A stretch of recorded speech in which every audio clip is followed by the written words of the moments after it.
నమస్కారం. నా పేరు డాక్టర్ వసంత్ కుమార్.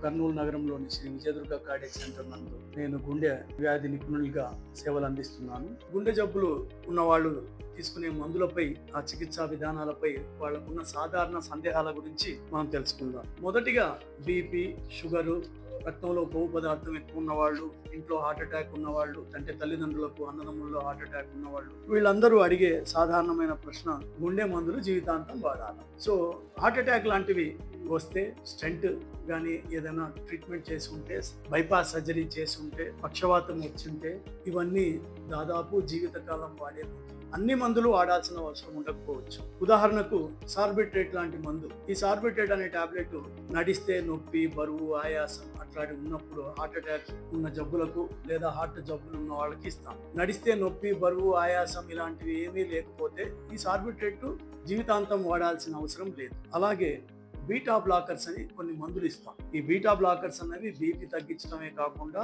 మళ్ళీ హార్ట్ అటాక్ వచ్చే అవకాశాన్ని తగ్గిస్తాయి. కాకపోతే గుండె పంపింగ్, అంటే ఎజెక్షన్ ఫ్రాక్షన్ అన్నది బాగా ఉంటే, నార్మల్ గా ఉంటే, వీళ్ళు ఒక సంవత్సరం తర్వాత ఈ బీటా బ్లాకర్స్ మానేసిన ప్రాబ్లం లేదు. అలా కాకుండా ఎజెక్షన్ ఫ్రాక్షన్ అన్నది బిలో 50% ఉన్నా, హార్ట్ ఫెయిల్యూర్ ఉన్నా, నడిస్తే, పనిచేస్తే, మెట్లు ఎక్కితే మళ్ళీ ఆయాసం, బరువు రావటం ఇట్లాంటివి ఏమన్నా ఉంటే ఈ బీటా బ్లాకర్స్ దాదాపు జీవితాంతం వాడుకోవాల్సి రావచ్చు. నెక్స్ట్ వాడే మందులు రక్తం గడ్డగట్టకుండా పలుసనవ్వటానికి an aspirin a day keeps the doctor away అని మనం వింటూ ఉంటాం. సో ఈ మందులు ఇప్పుడు మనం జాగ్రత్తగా గమనించాలి. హార్ట్ అటాక్ వచ్చిన వాళ్ళకి సాధారణంగా సంవత్సరం వరకు ఆస్పిరిన్, క్లోపిడోగ్రెల్, టికాగ్లిలార్ అనే మందులు ఇవ్వటం జరుగుతుంది. ఈ ఆస్పిరిన్ అన్న మందు మన దేశంలో చిన్న వయసులో ఉన్న వాళ్లకు ఇవి ఎక్కువగా ఇస్తున్నాం, కానీ విదేశాల్లో ఈ ఆస్పిరిన్ అన్న టాబ్లెట్ ను తగ్గించేస్తున్నారు.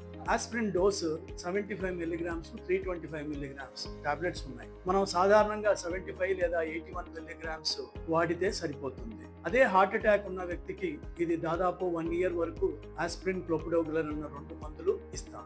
ఆ తర్వాత ఆస్పిరిన్ కానీ, క్లోపిడోగ్రెల్ కానీ వీళ్ళలో కడుపులో అల్సర్స్ రాకుండా, రక్తస్రావం జరగకుండా ఉంటే ఇప్పుడు ఆస్పిరిన్ తగ్గించేసి క్లోపిడోగ్రెల్ అన్న మందు ఇస్తున్నాం. స్టెంట్ వేసుకున్న వాళ్లకు సాధారణంగా ఆస్పిరిన్, క్లోపిడోగ్రెల్ లేదా టికాగ్లిలార్, ప్రాసోగ్రెల్ అని ప్లేట్లెట్స్, యాంటీ ప్లేట్లెట్ ఏజెంట్స్ అంటారు. వీటిని ఇవ్వటం వల్ల స్టెంట్ మీద రక్తం గడ్డగట్టే అవకాశం తగ్గుతుంది. ఇంతకుముందు మొదట ఒక టాబ్లెటే వాడేవాళ్ళు, ఆస్పిరిన్, తర్వాత క్లోపిడోగ్రెల్ అని. ఇప్పుడు ఆస్పిరిన్, క్లోపిడోగ్రెల్, టికాగ్లిలార్, ప్రాసోగ్రెల్ అనే మందులు వచ్చాయి. ఈ మందులను డాక్టర్ యొక్క పర్యవేక్షణలో వాడటం మంచిది. ఎందుకంటే ఇవి బ్లీడింగ్ కలగజేసే, రక్తస్రావం కలగజేసే లక్షణాలు ఉంటాయి. కడుపులో, మెదడులో, శరీరంలోని ఇతర అవయవాల్లో ఈ బ్లీడింగ్ అయ్యే అవకాశం ఈ మందుల యొక్క సైడ్ ఎఫెక్ట్. సో ఆస్పిరిన్ అన్నది ఇప్పుడు సాధారణంగా బ్లీడింగ్ రిస్క్ ఏమి ఎక్కువగా లేకపోతే 3 నుంచి 6 నెలల లోపల ఆపేస్తున్నాం. హై బ్లీడింగ్ రిస్క్ ఉన్న పేషెంట్స్, అంటే కిడ్నీ ప్రాబ్లం ఉన్నవాళ్ళు, ప్లేట్లెట్స్ తక్కువగా ఉన్నవాళ్ళు, ఏజ్ ఎక్కువగా ఉన్నవాళ్ళు, కడుపులో అల్సర్స్ లేదా రక్తస్రావం జరిగే అవకాశం ఎక్కువ ఉన్నవాళ్ళు, ఇలాంటి వాళ్ళలో ఇప్పుడు మనం 30 రోజుల కంటే ఎక్కువగా ఈ ఆస్పిరిన్ ఇవ్వటం లేదు. సో డ్యూయల్ యాంటీప్లేట్లెట్ ఏజెంట్స్ అంటాం, ఆస్పిరిన్ ప్లస్ క్లోపిడోగ్రెల్ లేదా ఆస్పిరిన్ ప్లస్ టికాగ్లిలార్, ఆస్పిరిన్ ప్లస్ ప్రాసోగ్రెల్ అన్నవి దాదాపు 3 నుంచి 6 నెలల వరకు ఇస్తున్నాము. ఏ ప్రాబ్లము, బ్లీడింగ్ రిస్క్ లేకపోతే ఇవి సంవత్సరం వరకు ఇచ్చేసి ఆ తర్వాత కేవలం ఆస్పిరిన్ కానీ, టికాగ్లిలార్ కానీ ఇవ్వవచ్చు. టికాగ్లిలార్ అన్నది 90 mg 2 పూట్ల ఇచ్చేవాళ్ళం. ఇప్పుడు దాన్ని 60 mg 3 పూట్ల 2 పూట్ల ఇస్తే దాదాపు హార్ట్ అటాక్ వచ్చే అవకాశాలు 4 నుంచి 5 ఏళ్ల వరకు కూడా అవి బాగా తగ్గిస్తాయని పరిశోధనల ద్వారా తెలుస్తుంది.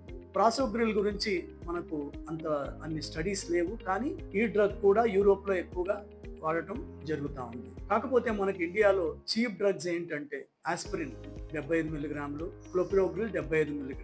కానీ ఒక్క ప్రాబ్లం ఏమిటంటే క్లోపిడోగ్రెల్లో ఏషియన్స్ లో, అంటే మన లాంటి దేశాల్లో, మనము, చైనా, తైవాను, సింగపూరు, వీటిలో క్లోపిడోగ్రెల్ రెసిస్టెన్స్, అంటే క్లోపిడోగ్రెల్ సరిగా పనిచేయదు అని కొంతమందిలో పరిశోధనలో తెలిసింది. కాబట్టి ఇట్లాంటి సమస్య ఏదైనా ఉన్నప్పుడు క్లోపిడోగ్రెల్ మానేసి ఆస్పిరిన్, టికాగ్లిలార్, ఆస్పిరిన్, ప్రాసోగ్రెల్ అన్నవి మనం ఇవ్వటం జరుగుతుంది. కాకపోతే చీప్ డ్రగ్ ఏదంటే ఆస్పిరిన్, క్లోపిడోగ్రెల్, తర్వాత ప్రాసోగ్రెల్, తర్వాత టికాగ్లిలార్. ఈ మందులు మీ డాక్టర్ల యొక్క పర్యవేక్షణలో వాడుతూ ఉండాలి. కానీ ఆస్పిరిన్, క్లోపిడోగ్రెల్ చాలా కాలం వాడే అవకాశం మన ఇండియన్ పేషెంట్స్ లో ఎక్కువగా ఉంది. ఎందుకంటే ఇవి ఖరీదైన మందులు కాదు కాబట్టి. సో హార్ట్ మందులు మానేస్తే ఏమవుతుంది అని మనం కొంతమంది అడుగుతూ ఉంటారు. ఈ ఆస్పిరిన్ కానీ, క్లోపిడోగ్రెల్ కానీ, టికాగ్లిలాల్, ప్రాసోపిరిల్ అన్నవి స్టెంట్లు వేసుకున్న వాళ్ళు, ఎక్కువ స్టెంట్లు వేసుకున్న వాళ్ళు, అంటే ఒకటి కంటే ఎక్కువ స్టెంట్లు వేసుకున్న వాళ్ళు, 2-3 స్టెంట్లు వేసుకున్న వాళ్ళు, మేజర్ రక్తనాళాలు బ్లాక్ అయినప్పుడు వేసుకున్న వాళ్ళు, వీళ్లకు మానేస్తే అవి తొందరగా కానీ ఎమర్జెన్సీలో కానీ రక్తం గడ్డగట్టి హార్ట్ అటాక్, హార్ట్ ఫెయిల్యూర్, ప్రాణాపాయం జరిగే అవకాశాలు ఎక్కువగా ఉంటాయి.